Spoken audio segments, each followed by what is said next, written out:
Bem, meus irmãos, vamos retomar então nossos estudos aqui no livro de Apocalipse. Nós estamos no capítulo 6 agora. Os capítulos 4 e 5 foram o início da grande visão que João recebeu, foi chamado aos céus. Chegando lá, ele pôde ter um vislumbre da glória celeste.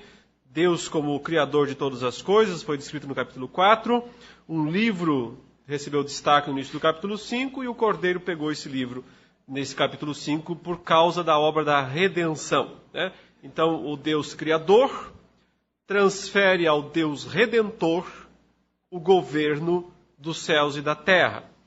Jesus, então, é investido como o soberano dos reis da terra, que é a expressão com a qual ele foi descrito pela primeira vez, né? A testemunha fiel, o primogênito dos mortos e o soberano dos reis da terra.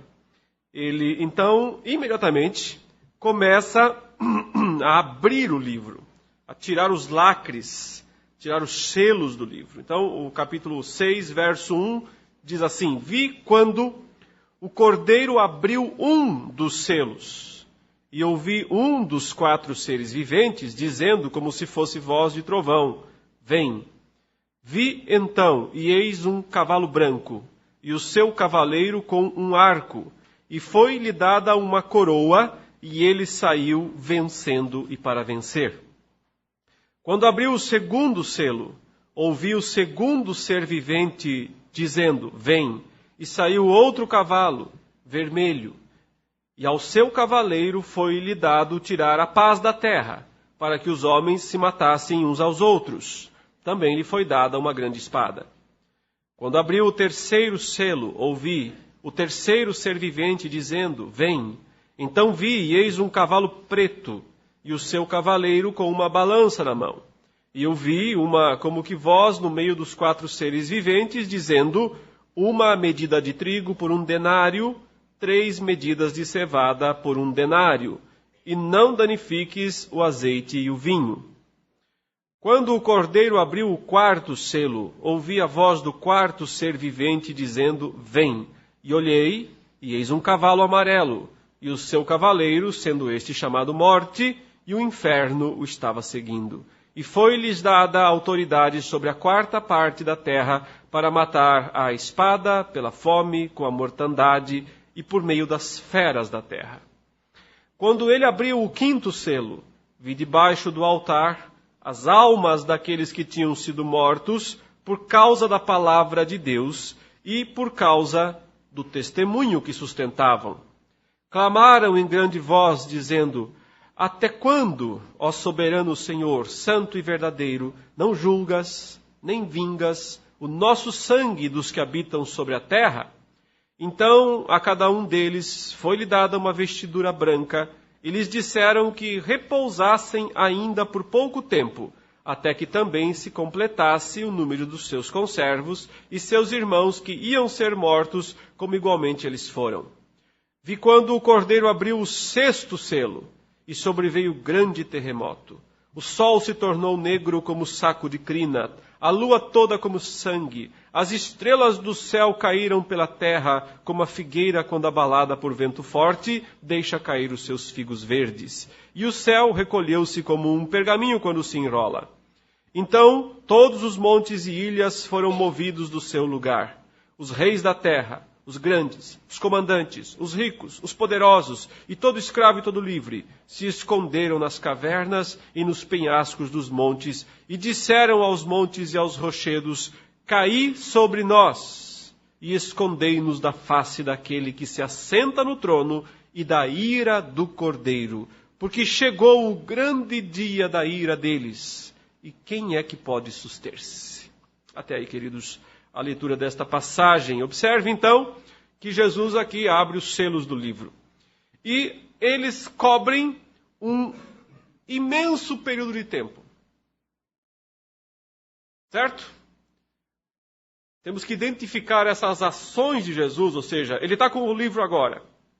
A partir do momento que ele pegou o livro, quer dizer, ele se tornou o Rei dos Reis, Senhor dos Senhores, Comandante Supremo dos céus e da terra, autoridade plena nos céus e na terra.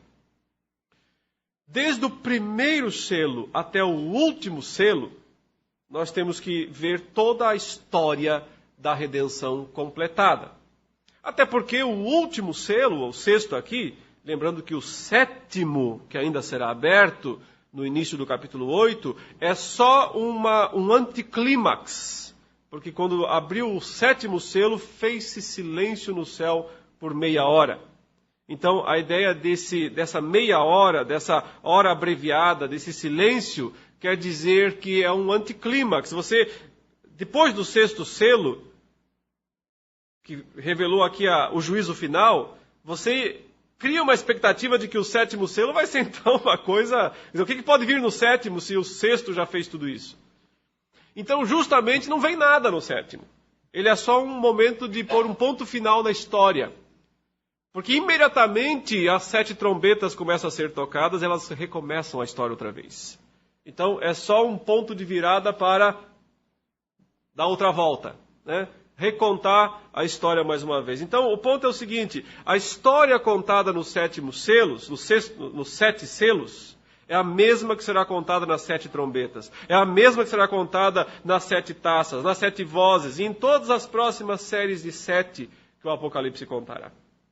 É simplesmente a história inteira, que vai da primeira vinda de Cristo até a segunda vinda de Cristo e todos os eventos relacionados às duas e tudo que está no meio delas também. Não quer dizer que cada uma dessas 7 sessões contará exatamente da mesma forma essas histórias, senão não seria paralelismo progressivo, não é dessa maneira. Não quer dizer que tem que cobrir o mesmo período, não é assim que funciona. Quer dizer que contará de uma forma global a história, mas muitas vezes se focando mais em algum momento. Seja o juízo final, seja os primeiros dias da missão evangelística dos apóstolos do mundo, a aparição do anticristo, o novo céu e a nova terra. Depende de qual das sessões, cada uma delas parece que se foca mais num desses aspectos. Mas os 7 selos, eles de fato contam a história inteira.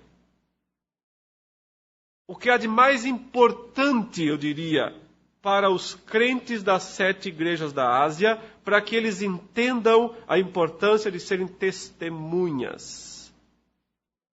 E paguem o preço desse testemunho, que pode ser perdas variadas, entre elas a própria vida, como uma possibilidade.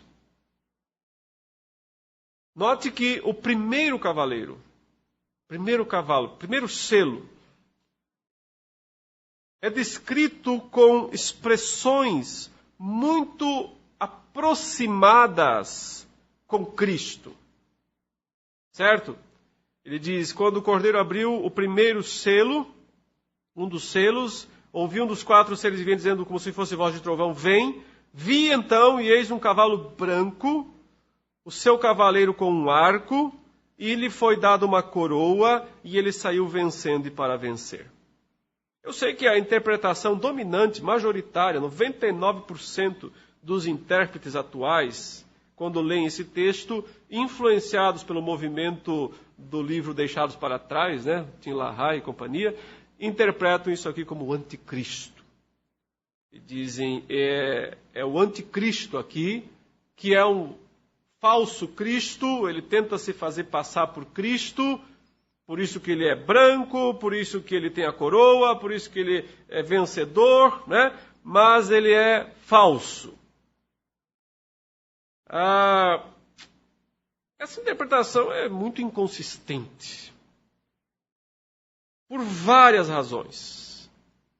Mas uma delas é o próprio argumento do branco. Eles dizem aqui, já que branco é uma cor boa em Apocalipse, e eles insistem que esse cavalo tem que ser mau, então eles dizem que ele é um falso branco. Mas não é. Ele é branco, simplesmente branco. Não tem nada aqui de sujinho, entendeu? Pigmentado. Não é branco. É uma cor branca que todas as vezes que é mencionada em Apocalipse, 100%, todas as vezes representa algo bom. Ou seja, se aqui não fosse algo bom, seria a única vez em todo o livro em que esta cor apareceria como algo ruim. Então precisaria haver uma justificativa muito, mas muito forte para interpretar desta maneira. E simplesmente não há, a não ser a ficção que as pessoas criam na cabeça. Não há. A maior justificativa para não interpretar o Cavaleiro Branco como o anticristo é lógica. Observe, capítulo 5. Jesus foi reconhecido nos céus como Rei dos Reis e Senhor dos Senhores. Os céus se prostraram perante ele. Ele está com o livro na mão. Ele diz, ele bate no peito afora. Agora quem manda aqui sou eu. Sou eu quem mando nos céus e sou eu quem mando na terra. E vamos lá que eu vou fazer a minha primeira ação governamental. Abre o primeiro selo do livro. É o seu primeiro ato de governo. Sabe quando o presidente recebe a faixa e aí ele vai fazer o seu primeiro decreto, todo mundo tira foto. É o primeiro ato do recém-coroado nos céus, Rei dos Reis e Senhor dos Senhores. E por acaso isso foi liberar o anticristo para aparecer? Até agora ele não apareceu. Que lógica é essa? A primeira coisa que Jesus faz, coroado, sobe aos céus, recebe o governo, agora o primeiro ato é, vem anticristo. Não, o anticristo é o último, não é o primeiro. A aparição do anticristo só será, Jesus diz, depois que for removido aquele que o detém. Então não é o primeiro ato do recém-coroado rei dos céus e da terra. Mas qual foi o primeiro ato de Jesus como recém-coroado rei dos céus e da terra? Qual foi a primeira ordem dele? O que ele primeiramente determinou, exigiu, decretou que fosse feito? Quando ele apareceu aos seus apóstolos e disse, eu mando nos céus e na terra agora. Eu tenho todo o poder nos céus e na terra. Vão, portanto, por todo o mundo, por toda a terra, e preguem o Evangelho. Preguem a palavra, sejam minhas testemunhas, com o poder do Espírito Santo em toda a terra. E eu estou com vocês todos os dias, até a consumação dos séculos. O Cavaleiro Branco nada mais é do que a garantia que Cristo está dando à sua igreja de que a pregação vai vencer. A pregação é vitoriosa. A pregação do Evangelho. O Evangelho é o poder de Deus, Paulo diz, para a salvação de todo aquele que crê, do judeu, do grego. A ideia sempre é de Israel para as nações, de Israel para as nações. O poder de Deus para a salvação de todo aquele que crê. A autoridade de Cristo nos céus e na terra garante que o Evangelho cumpra o seu papel. Porque o fim só pode vir, Jesus disse, depois que o Evangelho for pregado a todas as nações. Então virá o fim.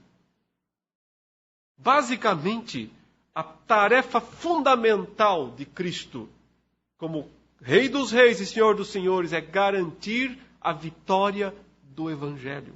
É garantir a vitória da pregação do Evangelho em toda a terra. E isso vai acontecer, ele disse, porque o Cavaleiro Branco sai vitorioso e para vencer. Ele recebe... cada uma dessas palavras aqui são aplicadas a Cristo e aos vencedores das 7 igrejas. Lembra que ele fica sempre dizendo, ao vencedor, dar-lhe-ei isso, dar-lhe-ei aquilo, porque eu venci. Esses termos não são aplicados ao diabo em lugar algum em Apocalipse. Esses termos são aplicados exclusivamente a Cristo e ao povo de Deus, que são os verdadeiros vencedores, que vencem não porque fogem da perseguição, escapam das implicações, ao contrário, que vencem porque sofrem, que vencem porque testemunham. A vitória é o testemunho. A vitória não é salvar a pele. A vitória é testemunhar de Cristo no mundo, como Antipas, meu mártir, meu fiel, o qual foi morto, e por isso é vencedor. A vitória é testemunhar de Cristo. A outra cena em Apocalipse em que aparece um cavalo branco e o seu cavaleiro é o capítulo 19, que claramente é Cristo.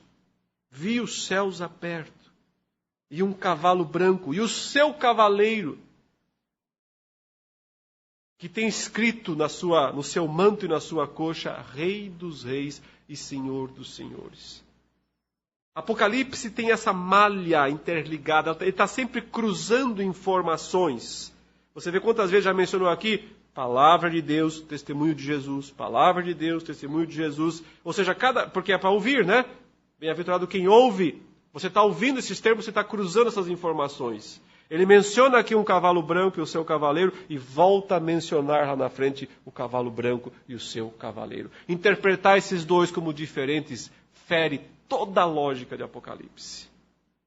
Fere toda a lógica de Apocalipse. O que ele quer dizer é o seguinte: esse mesmo cavaleiro branco e seu cavaleiro que um dia virá sobre as nuvens com o poder e toda a glória para esmagar os seus inimigos, está exatamente agora com a sua igreja, indo por todo o mundo. Eu estou com vocês, ele disse, todos os dias. Está agora com a sua igreja, indo por todo o mundo, na missão de pregar o Evangelho. O comentário de Apocalipse mais antigo que existe, que nós temos preservado, foi escrito por um homem chamado Vitorino de Petóvio.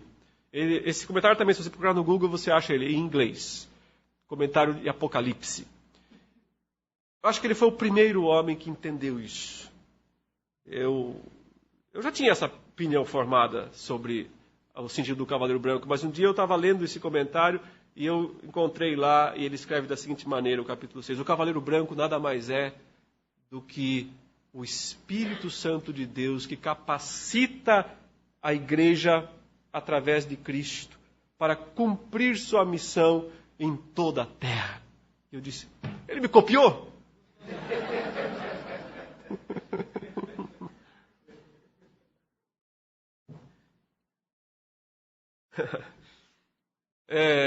Ou seja, não foi eu que inventei essa teoria.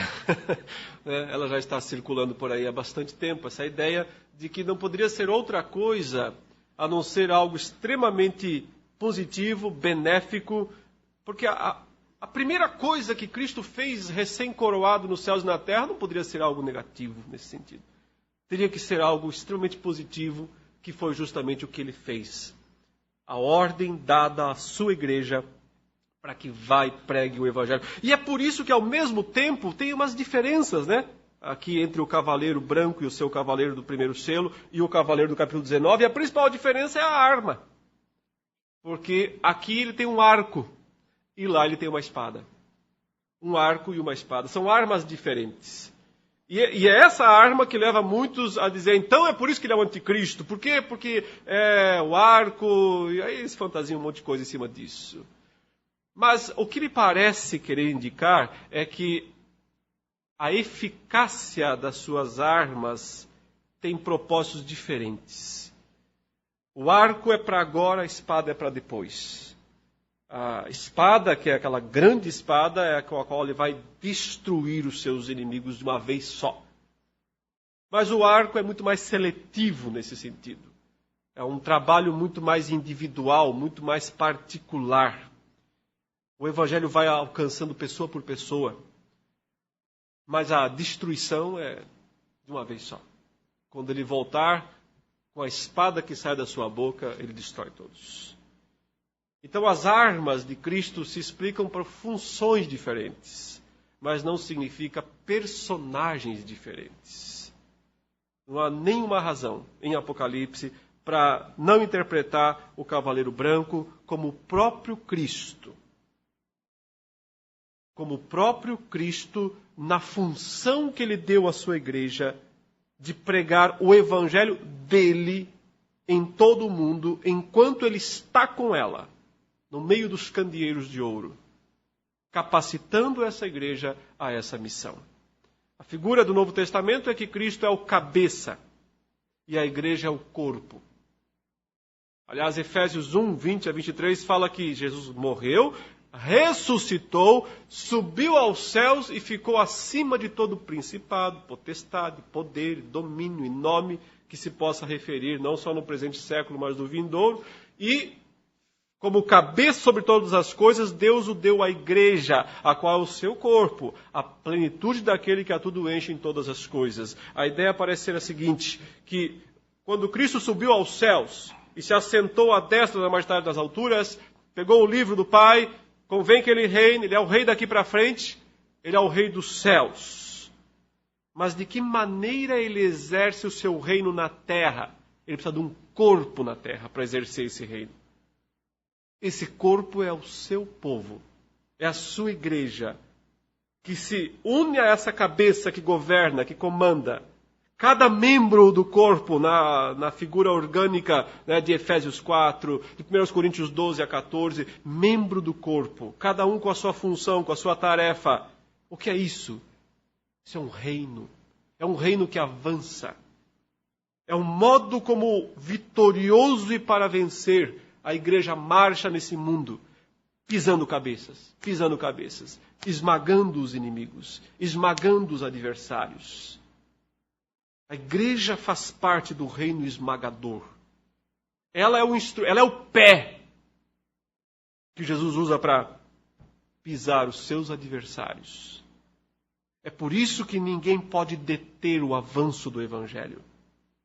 Ninguém pode enfrentar o poder do Evangelho.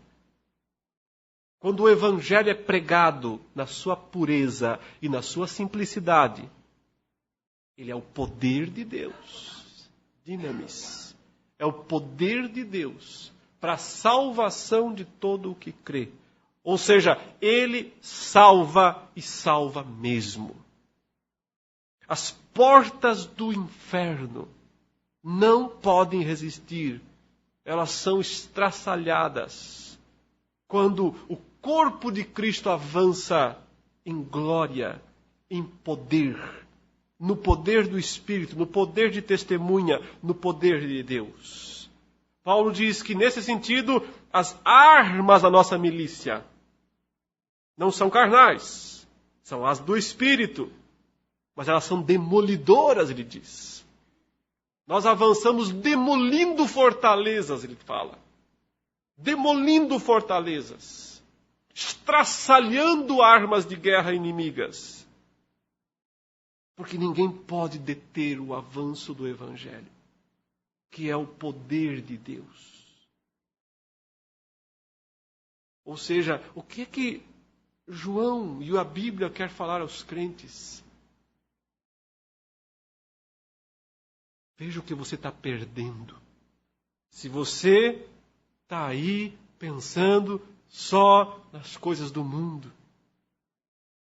Se você acha que o mundo é a coisa mais brilhosa que existe, veja o que você está ficando de fora. Você está ficando de fora de um exército, do maior poder que avança vitorioso e para vencer. E se ficar de fora vai ser pisado, essa que é a verdade. Vai virar tomate.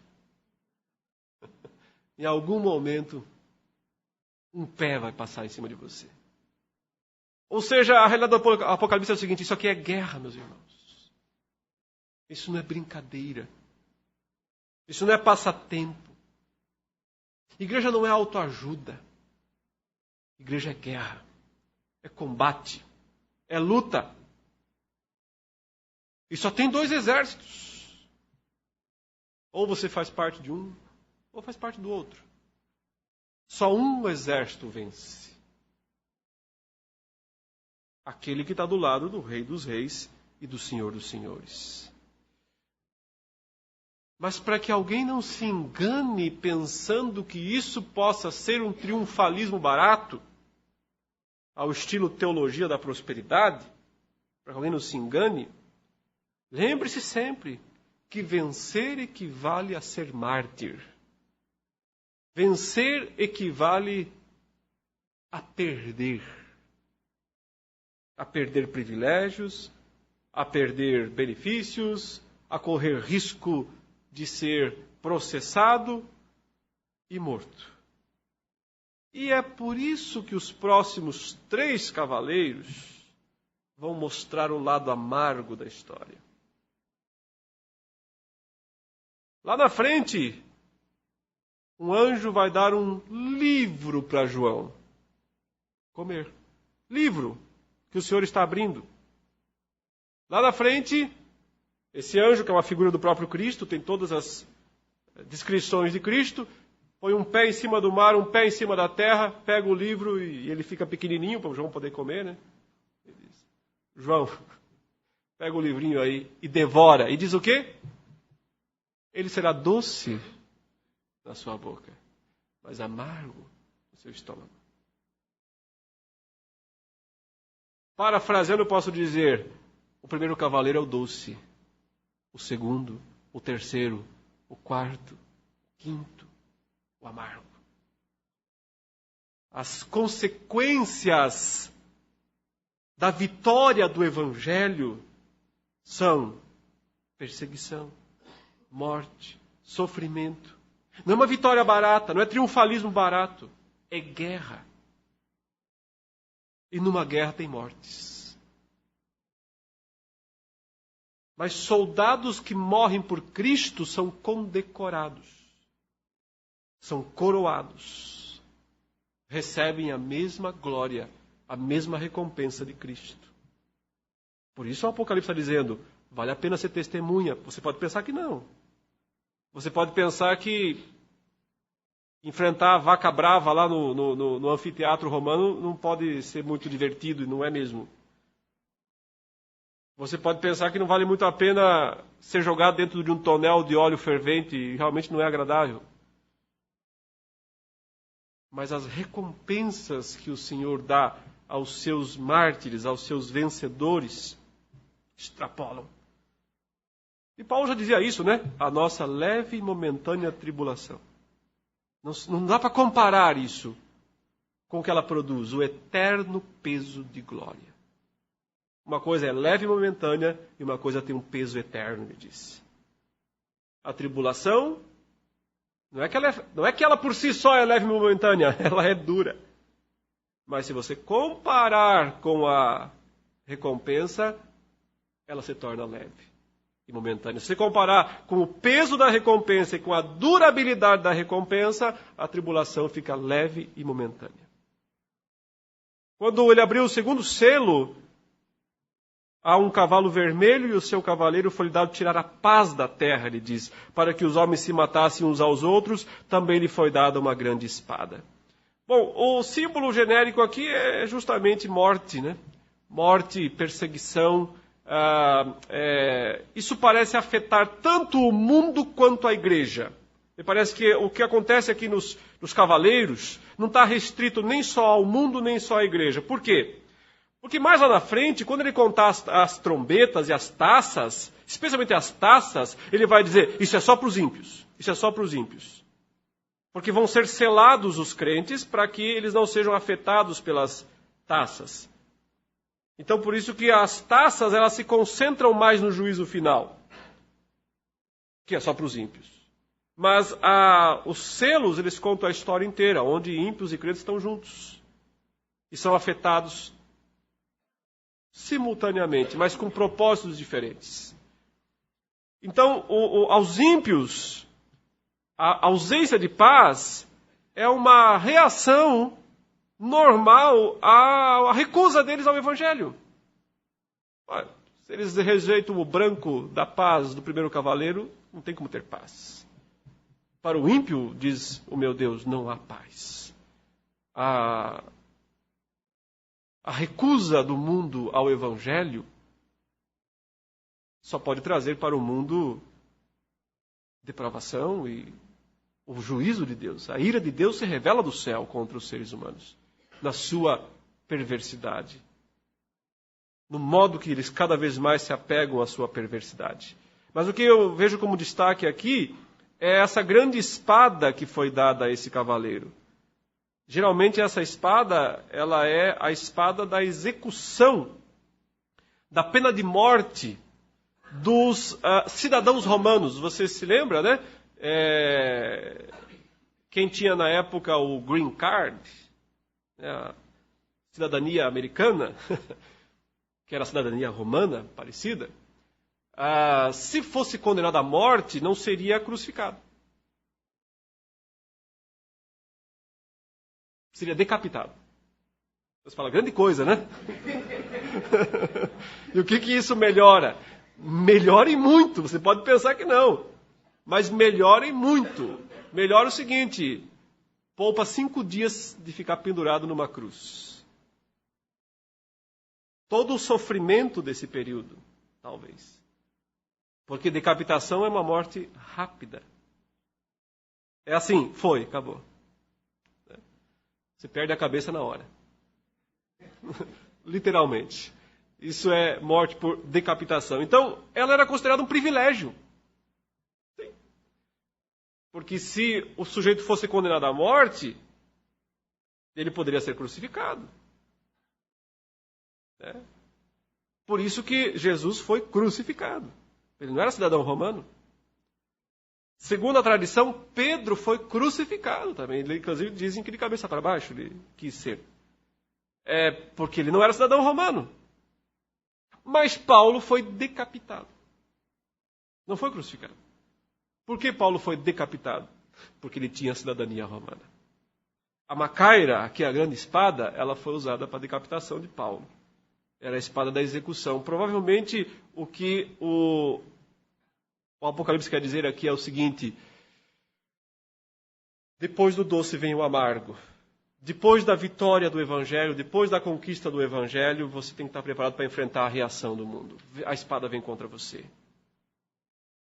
Esse é um ensino amplo do Novo Testamento. Quem quer vir após mim, aguentem a consequência. As consequências virão. A perseguição, espada, perigo, fome. São as consequências. Mas em todas essas coisas, Paulo fala, somos mais do que vencedores por causa do Evangelho. O Evangelho nos faz mais do que vencedores, independente da espada, independente da fome, independente da tribulação que possa vir sobre nós. O terceiro selo, veja, é um cavalo preto. E o seu cavaleiro com uma balança na mão. Eu ouvi uma voz no meio dos 4 seres viventes dizendo: 1 medida de trigo por 1 denário, 3 medidas de cevada por 1 denário, não danifiques o azeite e o vinho. É muito interessante essa expressão aqui, porque como você percebe, né, tá muito caro, o produto está muito caro. 1 denário, você sabe, é uma diária. É uma diária de um trabalhador braçal, digamos, daqueles dias. Vamos dizer, uma empregada doméstica. Quanto que é a diária de uma empregada doméstica aqui em Florianópolis, mais ou menos? Quanto? Paga bem, eu acho que eu vou começar a fazer. R$150? Pois é. Quanto que custa aí, donas de casa, quanto que custa 250 gramas de trigo? Eles não são donas de casa, né? Mas por quilo, né? Então vamos lá, quanto custa o quilo? R$4 o quilo. Não? 1 e pouco. Tudo bem, nós vamos brigar por causa disso. Digamos que seja R$2. R$2. Você percebe? R$150 não consegue comprar 1 quilo de trigo. É isso que ele está falando. R$150 não consegue comprar 1 quilo de trigo. É muito caro. Está super inflacionado aqui. Será que isso aqui é uma previsão dos dias da Dilma? Não tem nada a ver. Do Collor? Não tem nada a ver. Do Sarney? Claro que não. Do Lula? Pior ainda, não tem. O que é isso daqui, meus irmãos? Veja, 3 medidas de cevada por 1 denário. Mais caro ainda, a cevada não vale nada. Como é que 1 denário só consegue comprar isso? O que será que ele quer dizer com isso? Ele quer uma mensagem de que você pode passar fome, talvez. Mas por que você passaria fome? Por que ficaria tão caro? Ora, se você for excluído da guilda comercial de Tiatira, onde você vendia tintas, você vai sobreviver como? Se você não tiver mais aqueles privilégios da cidadania romana para poder comprar e vender à vontade, porque você foi expulso, porque você não participou do culto ao imperador, porque você foi denunciado por algum judeu miserável lá naqueles dias. E é só aquele, porque o livro não é antijudaico, não é antissemita. Mas havia alguns acusadores lá. Como é que você vai sobreviver? O que pode acontecer com você, muitas vezes, é perder todos os seus bens. Aqui parece que uma das coisas por trás é... Alguns intérpretes entendem que a balança que ele tem na mão, ele usa um termo grego chamado zigon, que literalmente é jugo. Porque as balanças antigas tinham 2 pratos, né? Um prato aqui, um prato ali, então você faz aquele equilíbrio, é um jugo, na verdade.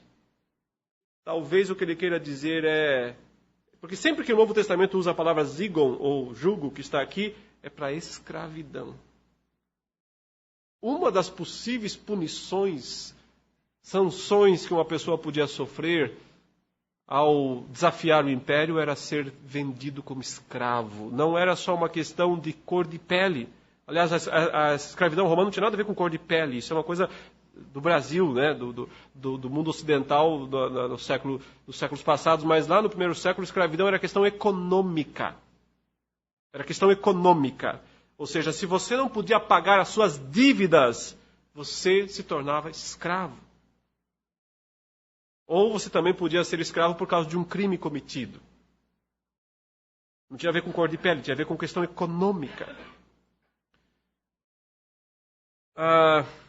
Uma medida de trigo é geralmente aquilo que um senhor de uma grande casa se dispunha a gastar com o escravo. Ele não gastava mais do que isso por dia com o escravo. E ao mesmo tempo, ele está dizendo aqui, não danifiques o azeite e o vinho. O termo aqui é muito curioso, porque no grego ele fala, não seja injusto com o trigo e com o vinho. Agora veja, farinha e cevada é comida de pobre. Vinho e azeite é comida de rico. Você tem uma pessoa, provavelmente aqui, que perdeu tudo que ela tinha. Ela agora tem que trabalhar, servir um patrão injusto. Mas ela não pode ser injusta com o trigo e com o azeite, com o vinho. Ela não pode se vingar, ela não pode, de alguma maneira, querer se beneficiar. Ela tem que continuar mantendo o padrão honesto de comportamento frente a toda a injustiça que está sofrendo. É um teste de crente verdadeiro. Diante de toda a injustiça que ela está sofrendo pela sua fé, não porque fez algo errado, mas ela não pode deixar de ser testemunha. Ela tem que continuar sendo uma testemunha fiel e verdadeira. A testemunha fiel e verdadeira sempre paga o preço. Sempre paga o preço do seu testemunho. Quer seja perda de privilégios, quer seja perda de liberdade, quer seja a perda da vida. O quarto cavaleiro tem quatro para tudo que é lado aqui, né? Quarto selo. Veio um cavalo amarelo, literalmente esse termo grego aqui ele é chloros, veio o termo clorofila, né? Por isso que a tradução aqui é amarelo. A ideia é aquela cor pálida, aquela cor mortal, é a cor da morte mesmo. E ele então se chama Morte, o nome dele é Morte, e ele veio acompanhado pelo Hades. Inferno aqui é o termo grego Hades. E o Hades o estava seguindo. E foi-lhe dada a autoridade sobre a quarta parte da terra para matar pela espada, pela fome. Parece repetir os dois primeiros, né? Espada, fome, né? O segundo e o terceiro cavaleiro. Espada e fome. Mas parece acrescentar mais dois aqui. Doenças, mortandade, pestes, doenças e feras, bestas, feras. Se você perdeu os privilégios de ser um comerciante lá em Pérgamo, você não tem mais recurso, não tem mais dinheiro, você não compra, não vende mais nada. Você entra em decadência, em pobreza. Você está sujeito a fome, a espada, a doenças. Não vai ter recursos para fazer tratamento. Ou seja, isso pode ser simplesmente uma descrição da situação, das possíveis situações que os crentes das 7 igrejas deviam estar preparados para enfrentar. Essa última expressão, feras, aqui me chama muita atenção, porque uma das grandes diversões do Império Romano era colocar gente diante de feras. Algum animal bem bravo para... Os romanos, eles eram igual os brasileiros, gostavam de ir lá no estádio no final de semana para ver sangue. Né? O pessoal que vai no estádio para brigar, e os romanos iam lá para ver sangue. A diversão era ver sangue. Então, por isso que os gladiadores lutavam nas arenas. Mas, geralmente, antes de uma luta de um gladiador, eles colocavam alguém ali, um condenado, né, para ele fugir do bicho, para fugir do leão. Soltavam o leão e eles riam da pessoa correndo, né, para lá e para cá. E faziam apostas, quanto tempo ele vai aguentar, quanto é que ele vai conseguir, quando é que o leão vai finalmente devorá-lo, né? Então era a diversão daqueles dias. Eles entendiam que aquelas pessoas eram criminosas, então deviam mesmo pagar. Mas muitas vezes esses eram cristãos, condenados apenas porque eles não se prostravam diante do imperador, né? Então as feras da terra podiam ser o destino deles. Mas como o Apocalipse sempre quer mostrar que vale a pena apesar de tudo, o quinto selo traz um alívio, uma promessa. O quinto selo diz: vi as almas daqueles que tinham sido mortos, talvez mortos pelo segundo, pelo terceiro, pelo quarto, cavaleiros, daqueles que tinham sido mortos por causa da palavra de Deus, sempre por isso, e por causa do testemunho, martíria, do testemunho que sustentavam. Em outras palavras, quando alguém morre aqui na terra por causa de Cristo, sua alma vai aos céus. E lá nos céus recebe vestes brancas, como os 24 anciãos que estavam vestidos de branco, com coroas na cabeça. Veja que essas almas fazem uma reivindicação a Deus. Verso 10. Clamaram em grande voz, dizendo: até quando, ó soberano Senhor, santo e verdadeiro, não julgas nem vingas o nosso sangue dos que habitam sobre a terra? Quando é que o Senhor vai julgar?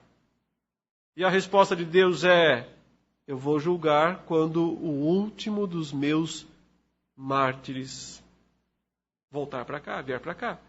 Quando a última das minhas testemunhas cumprir o seu papel.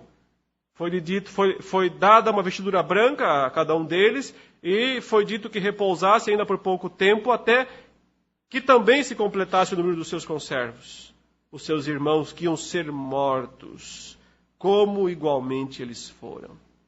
Então veja quão importante para o Apocalipse é a questão do martírio. Quão importante é isso. Porque ele está sendo escrito para uma igreja, para várias igrejas que não querem se submeter a isso. Muita gente está fugindo disso, está encontrando subterfúgios, maneiras e... É compreensível que as pessoas façam isso. Quem é que não tem medo de enfrentar um leão numa arena? Mas Apocalipse quer mostrar que vale a pena apesar de tudo. Porque quem ser fiel até a morte receberá vestes brancas, receberá coroa da vida. receberá a mesma vitória de Cristo, o mesmo tratamento que Cristo recebe nos céus. Reis e sacerdotes reinam com Cristo. E o sexto selo finalmente já é atender o pedido do quinto. Veja como aqui a história abreviou, né? No quinto selo as almas disseram: quando é que o Senhor vai julgar os ímpios, os perversos, os malignos? Quando é que o Senhor vai fazer justiça? E o sexto selo é o dia da justiça. Por isso a história aqui é abreviada, né, no modo de contar, e já chegamos ao fim dos tempos, já chegamos ao juízo final. Então nós vamos dos primórdios da pregação do Evangelho com o Cavaleiro Branco até o juízo final com o sexto selo. A história inteira é contada, ainda que resumidamente. O que há de mais importante para as 7 igrejas é contado: sejam fiéis até a morte. A recompensa de vocês é garantida e o julgamento dos ímpios também. O sexto selo é isso. Quando ele abriu o sexto selo, sobreveio grande terremoto. Então veja aí, olha a seção de 6. Sexto selo. Agora você tem 6 conturbações, 6 destruições. Primeira, grande terremoto. Segunda, o sol se torna negro como saco de crina. Terceiro, a lua toda como sangue. Quarto, as estrelas do céu caíram pela terra como a figueira quando abalada por vento forte deixa cair os seus figos verdes. Quinto, o céu recolheu-se como um pergaminho quando se enrola. Sexto, todos os montes e ilhas foram chacoalhados, viraram pó, né? Foram mexidos dos seus lugares. 6 flagelos. Sexto selo, 6 flagelos. Agora atingem 6 classes de homens. 6 classes de homens são atingidas por esses flagelos. Primeira classe, os reis da terra. Primeira classe, primeiríssima classe. César, Herodes, os reis, aqueles que tinham estirpe real. Os reis da terra em primeiro lugar. Segunda classe, os grandes. O termo grego é os magistanes, de onde vem provavelmente a expressão magistrados. Era a segunda classe mesmo. Por exemplo, Pôncio Pilatos era um cônsul romano, um procônsul romano. Ele era um magistrado romano. Ele tinha a mesma autoridade de um Herodes, sem ter a estirpe real. Ou seja, ele não é um rei. Herodes é um rei. Pilatos não. Mas por causa da máquina romana, do poder romano, ele está ali discutindo com Herodes de igual para igual. E aliás, em algum momento ele até é maior do que Herodes, porque na verdade Herodes é um rei permitido por Roma. E Pilatos é um representante, é um burocrata, é um funcionário, mas um alto funcionário de Roma. Ele é um desses aqui, né? Como Plínio, que eu acabei de mencionar, que escreveu para Trajano, é um desses caras. A segunda classe, digamos. A terceira classe em Roma são os comandantes. Aqui é o exército. O termo grego é kiliarkoi. Kiliar é 1000, comandante de 1000, governante de 1000, um general. Os generais romanos. A gente também tem o centurião na Bíblia, que é comandante de 100, centúria. Os comandantes de 100. Esse aqui é um comandante de centuriões, seria essa a ideia. Portanto, ele é o chefe do exército. De fato, a hierarquia é bem essa mesmo. Os reis, os cônsules e procônsules, os generais, que às vezes se tornam reis. Pode ver que normalmente, quando morre um imperador, quem assume é um general. Um dos comandantes aí. Depois vem os ricos. Ricos aqui, né, plusios, Roma tinha uma altíssima sociedade. Riquíssima. Os despojos de guerra, as vitórias, as conquistas militares romanas traziam muito dinheiro. Roma explorava o mundo inteiro, né, com as cobranças de impostos e tudo mais. Então, mas veja que eles aparecem em quarto aqui, né? Porque na hierarquia, na estrutura, justamente, eles vêm na sequência. Quinta classe, os poderosos. Poderosos. Ele usa um termo que poderia ser traduzido como os fortões, os valentões. Não dá para ter certeza a que ele se refere, né? Mas pode ser assim, os violentos. Eu desconfio, é só uma hipótese, que aqui a gente podia pensar nesse pessoal famoso, os ídolos. Porque, assim, Roma não tinha jogador de futebol, tá? Mas quem era o ídolo das crianças em Roma? Para quem eles iam torcer nos estádios? Para os gladiadores, os heróis, os fortões. Parece-me que ele está falando aqui, porque o Apocalipse ele fala muito desse mundo do entretenimento também. A Babilônia lá na frente, ela basicamente é uma cidade de entretenimento.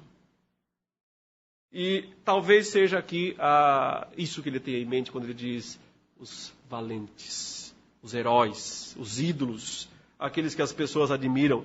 Mas para não ficar só nas classes altas, ele coloca uma classe mista aqui, que é a sexta classe, quando ele diz todo escravo e todo livre. Todo escravo e todo... Não são duas classes diferentes, é uma classe só. Porque escravo é quem está servindo como escravo e livre é quem foi libertado. Era escravo também.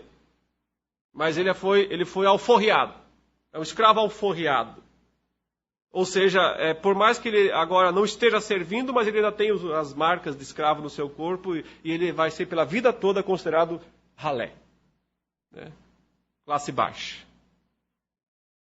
Desde a primeiríssima classe, os reis da terra, até a escória romana. Ele está dizendo, todas essas classes tremem diante de Deus, se escondem nas cavernas e nos penhascos dos montes. Dizem aos montes, aos rochedos, nos matem, nos escondam, nos matem. Caí sobre nós e escondei-nos da face daquele que se assenta no trono e da ira do Cordeiro, porque chegou o grande dia da ira deles, e quem é que pode suster-se? É a primeira vez que ele descreve, na verdade não é a primeira, é a segunda, mas aqui com mais detalhes, a realidade do último dia. O dia da volta de Jesus. Ele disse lá no início, no capítulo 1, eis que vem com as nuvens, e todo olho o verá, até quantos o transpassaram, e todas as tribos da terra vão chorar, ele diz. E todas as tribos da terra vão lamentar nesse dia. No sentido de que, caí sobre nós e escondei-nos da face dele. É o dia da vingança. É o dia da justiça. Aquilo que as almas acabaram de pedir. Quando, Senhor? Até quando que o Senhor vai tolerar tanto mal, tanta injustiça, tanta desonra neste mundo? E a resposta foi a seguinte: até o dia em que tenha que morrer o último mártir. Quando o último morrer, então chegou a hora do sexto selo. Então veremos a justiça de Deus sendo executada sobre todos os ímpios, de uma forma irresistível, absoluta, totalmente eficaz.